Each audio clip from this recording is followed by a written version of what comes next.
পাকিস্তানকে Bangladesh white wash করলো test. টানা 4টা ম্যাচ খেলছে, 4টাই বাংলাদেশ উইন হয়েছে।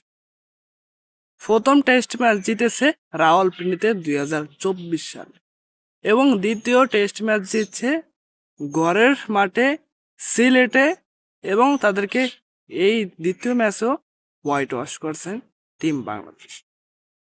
পাকিস্তান কি এখন রাগ করলা? রাগ করারই স্বাভাবিক, কারণ বাংলাদেশ টেস্ট চ্যাম্পিয়নশিপে 5ম নাম্বার অবস্থিত।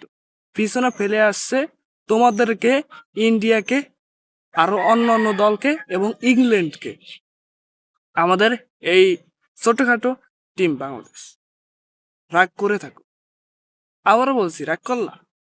এই পয়েন্টগুলোর তালিকা শুনে তোমরা আমাদেরকে গত 13টা বছর হারিয়েছো টেস্ট, এবং আমরা একটা ম্যাচও জিততে পারি তোমাদের সাথে।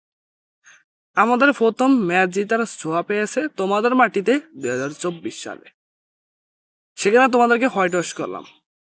সেখানে আমাদের সাকিব আল হাসানের দুর্দান্ত পারফরমেন্স, লিটন দাস, মেহেদী হাসান মিরাজ এবং মুশফিকুর রহিমের দুর্দান্ত পারফরমেন্সে আমরা ওই ম্যাচটা জিতে যাই। এখন আবার 2026 সালে আমাদের নিজস্ব ঘরের মাঠে তোমরাও হেরে গেলা এবং হোয়াইট ওয়াশ হইলা। অতএব 4টা ম্যাচ হারছো, 4টাতেই আমরা বাংলা ওয়াশ করে দিলাম। বাংলা ওয়াশ বোঝো? এই বাংলা ওয়াশ করে দিলাম। রাগ করো না পুরো, এটাই রীতিনীতি।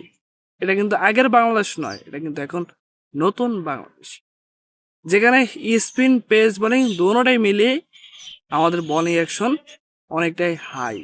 ব্যাটিং এর কথা কি বলবো, দুর্দান্ত ব্যাটিং আমাদের সাথে খেলতে হলে তোমাদের বুকের সাহস আসতে হবে দ্বিতীয়বারে।